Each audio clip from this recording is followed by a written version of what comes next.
Hello, my name is Tylluan. I'm a solitary pagan witch. I'm an author and the founder of the Wolf and Howl Press. And today's little chat, I thought I would talk again about having a spiritual life when you're being locked down. Not the easiest of things. I mean, for me, I never went out much anyway because of my health. So you're sort of already used to it, you know. But for people who go out a lot, and particularly those who enjoy socializing or are young and they're going off to university or what have you, it must be very difficult to remain locked down. And we are in a lockdown at the moment. We had a big nationwide one back earlier in the year, and now this is October, we've got another where I live. In fact, most of South Wales is locked down now, so it's not just my part. But it is very important to keep nourishing our spiritual life, to keep reading, studying, performing small rituals, lighting candles, lighting incense, and performing small rituals if we can. Even just mulling over passages in books that are meaningful to us. And I've always felt one of the most spiritual things you can do is be creative.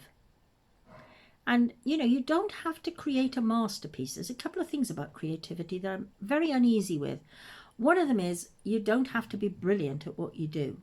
You know, you may do some knitting and it's got the odd dropped stitch in it. Well, mend it up afterwards and it doesn't matter.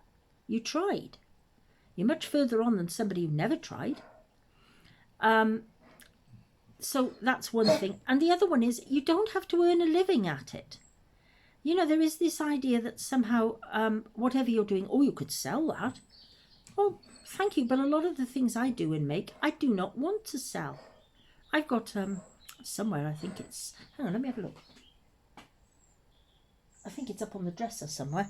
I've got a little head I made many years ago, more than half a century ago when I was young. Oh gosh, yes, a lot more than that.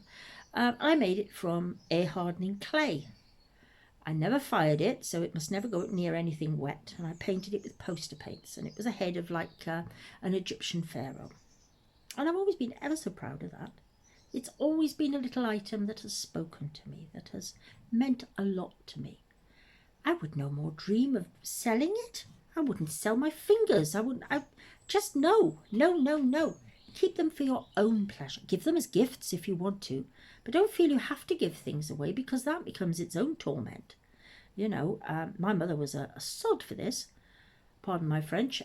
She was a devil. If people gave her something to give me, you know, you'd come in through the door from school or from work or wherever, and she'd say, so-and-so sent you this, have a look at it before I give it to someone else.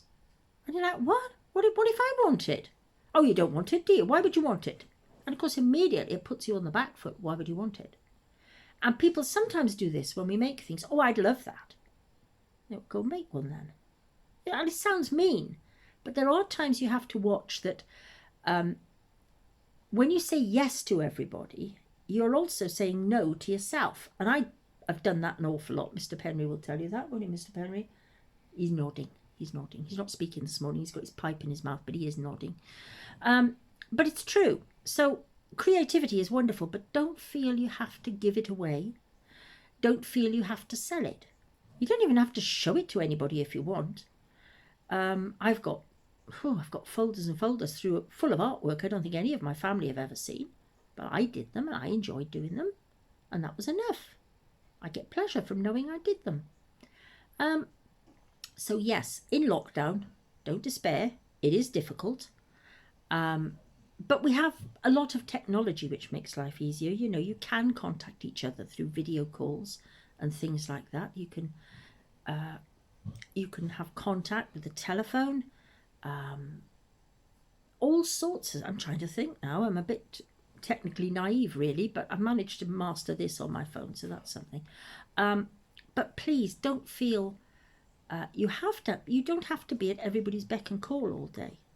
You know, even if you have video calls, don't make people feel you should be doing this all day. You're not there for their entertainment. You're not. It's different if someone needs a bit of support, that's fine.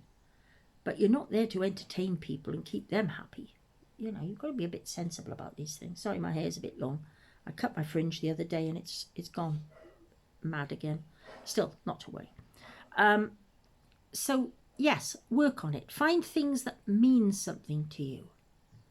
I mean, the weather is changing now. You can probably see from the light in the video, it's gotten much darker. It's pretty grim outside at the moment. We've got a storm coming our way today, and it'll probably blow everything over and do a bit of damage. It doesn't matter, you know. Use the weather. Use it in your magic if you want to, or your ritual. Use the rain, use the wind, use the sunshine. Study things. Study the leaves that come off the trees.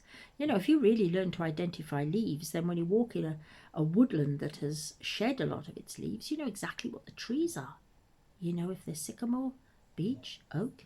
You know a lot of it just by looking. Listen to the birds, because the bird song's changing now. A lot of the birds are leaving, emigrating for warmer climes. But an awful lot won't, because they've discovered it's actually better to take the risk on a bad winter, stay put, and then they get all the best places for nests and all the best mates because they were there first. Good idea, if you happen to be a bird. So anyway, I wish you all very, very well in lockdown. I did start keeping a lockdown diary on Facebook, and I think once I got over 100 days, it got a bit depressing, so I stopped that. But we're all in it. We all have our own difficulties. We all have our different ways of trying to cope. And, you know, if you have ways of trying to cope, well, just pop them in the comments down below. And thank you very much for listening. I'll carry on and bore you now. Thank you very much for listening. Goodbye.